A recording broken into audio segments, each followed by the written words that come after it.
Ministère de l'Éducation nationale, Centre international d'études pédagogiques.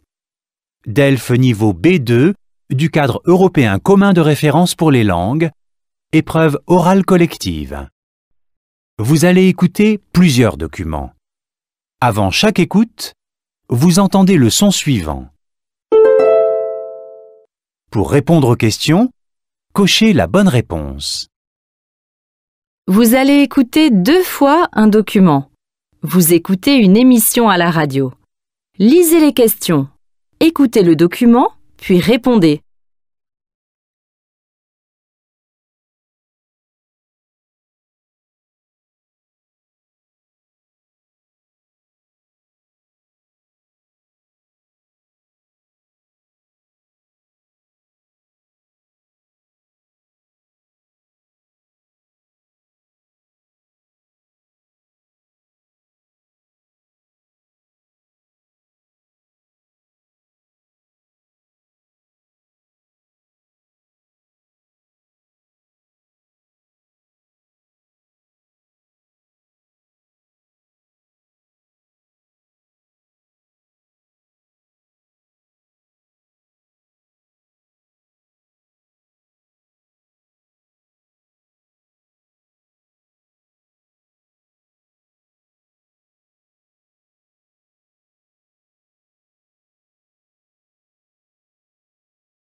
Faire un aller-retour Paris-New York sur un avion de ligne tout électrique, c'est encore de la science-fiction, mais certains comme Raphaël Donjean veulent croire que c'est possible.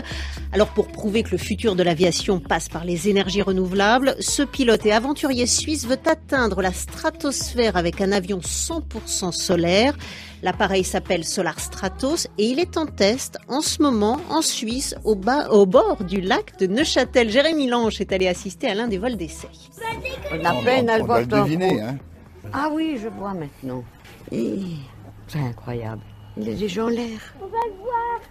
Wow. C'est la 2e fois seulement que Raphaël Donjean pilote seul Solar Stratos. L'avion existe depuis 2016, mais après des années de tests et de galères techniques, le pilote suisse est bien trop heureux de pouvoir faire décoller son appareil, enfin prêt à battre des records, sous le regard admiratif de son père, Daniel. On ne pourra peut-être pas faire autant qu'avant, pas faire des avions en solaire à 600 personnes, ça, on sait que c'est pas possible, mais on pourra faire un survol d'aérodrome, sauter en parachute, il n'y aura pas de problème.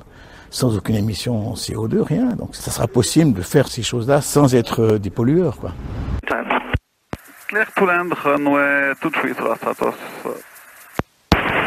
And Rafael, we're having 0 kilometers an hour here for wind, just so you know.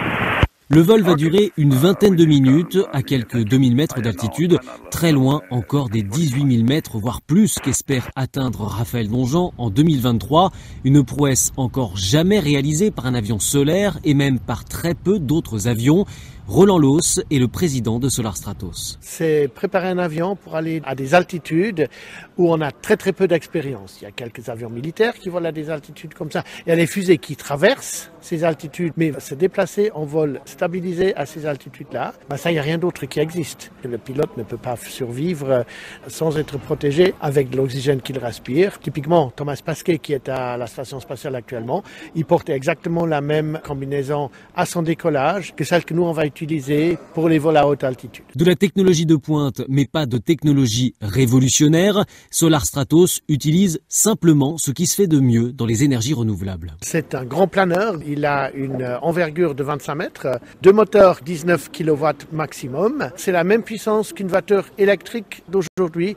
Nos cellules solaires, c'est des cellules qu'on peut acheter pour mettre sur le toit de sa maison, par exemple. Alors, fondamentalement, on ne développe pas de la technologie spatiale pour notre projet. On utilise ce qui est à disposition en prenant le meilleur de ce qui existe.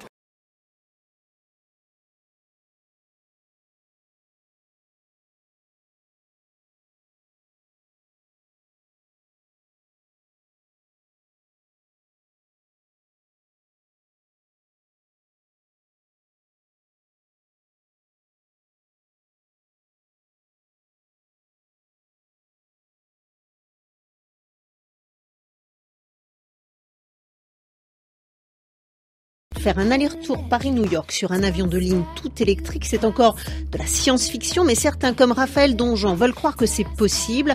Alors pour prouver que le futur de l'aviation passe par les énergies renouvelables, ce pilote et aventurier suisse veut atteindre la stratosphère avec un avion 100% solaire. L'appareil s'appelle Solar Stratos et il est en test en ce moment en Suisse, au bord du lac de Neuchâtel. Jérémy Lange est allé assister à l'un des vols d'essai. On a peine à le voir. Hein. Ah oui, je vois maintenant. C'est incroyable. Il est déjà en l'air. On va le voir.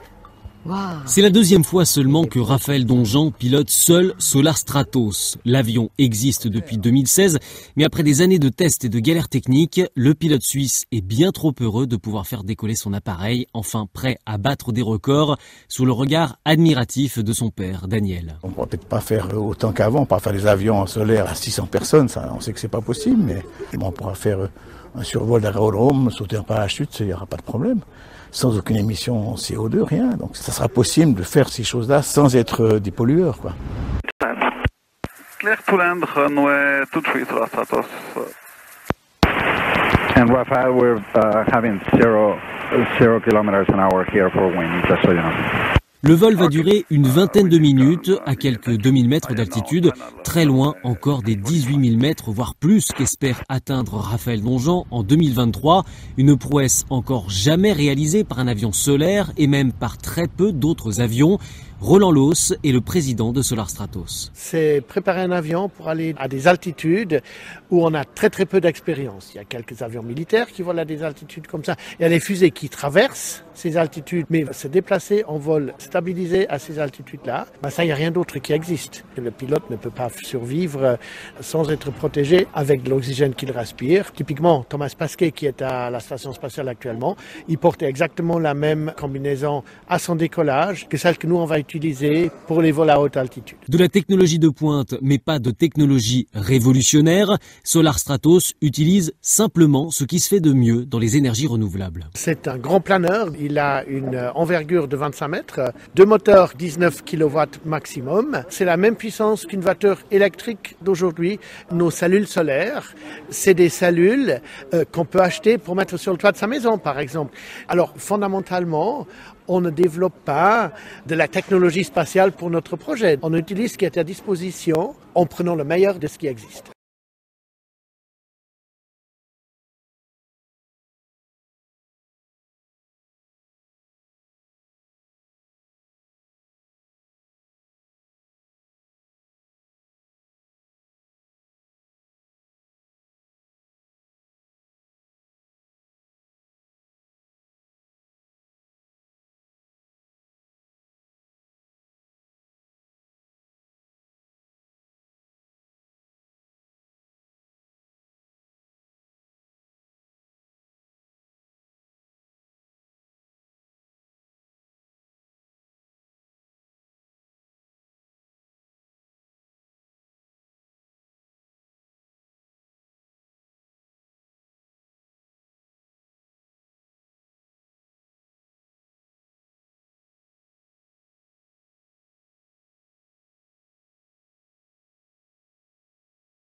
Faire un aller-retour Paris-New York sur un avion de ligne tout électrique, c'est encore de la science-fiction, mais certains comme Raphaël Donjean veulent croire que c'est possible. Alors pour prouver que le futur de l'aviation passe par les énergies renouvelables, ce pilote et aventurier suisse veut atteindre la stratosphère avec un avion 100% solaire. L'appareil s'appelle Solar Stratos et il est en test en ce moment en Suisse, au bord du lac de Neuchâtel. Jérémy Lange est allé assister à l'un des vols d'essai. On a peine à le voir. Hein. Ah oui, je vois maintenant. C'est incroyable. Il est déjà en l'air. On va le voir. Wow. C'est la deuxième fois seulement que Raphaël Donjean pilote seul Solar Stratos. L'avion existe depuis 2016, mais après des années de tests et de galères techniques, le pilote suisse est bien trop heureux de pouvoir faire décoller son appareil, enfin prêt à battre des records, sous le regard admiratif de son père, Daniel. On ne pourra peut-être pas faire autant qu'avant, pas faire des avions solaires à 600 personnes, ça, on sait que c'est pas possible, mais on pourra faire un survol d'aérodrome, sauter en parachute, il n'y aura pas de problème. Sans aucune émission CO2, rien. Donc ça sera possible de faire ces choses-là sans être des pollueurs, quoi. Clear to land, runway 23 Solar Stratos. And Rafael, we're having 0 kilometers an hour here for wind, just so you know. Le vol va durer une vingtaine de minutes à quelques 2000 mètres d'altitude, très loin encore des 18 000 mètres, voire plus qu'espère atteindre Raphaël Donjean en 2023. Une prouesse encore jamais réalisée par un avion solaire et même par très peu d'autres avions. Roland Loos est le président de Solar Stratos. C'est préparer un avion pour aller à des altitudes où on a très peu d'expérience. Il y a quelques avions militaires qui volent à des altitudes comme ça. Il y a des fusées qui traversent ces altitudes, mais se déplacer en vol stabilisé à ces altitudes-là, ça, il n'y a rien d'autre qui existe. Le pilote ne peut pas survivre sans être protégé avec de l'oxygène qu'il respire. Typiquement, Thomas Pesquet, qui est à la station spatiale actuellement, il porte exactement la même combinaison à son décollage que celle que nous, on va utiliser pour les vols à haute altitude. De la technologie de pointe, mais pas de technologie révolutionnaire, Solar Stratos utilise simplement ce qui se fait de mieux dans les énergies renouvelables. C'est un grand planeur, il a une envergure de 25 mètres, deux moteurs 19 kW maximum. C'est la même puissance qu'une voiture électrique d'aujourd'hui. Nos cellules solaires, c'est des cellules qu'on peut acheter pour mettre sur le toit de sa maison, par exemple. Alors, fondamentalement, on ne développe pas de la technologie spatiale pour notre projet. On utilise ce qui est à disposition en prenant le meilleur de ce qui existe.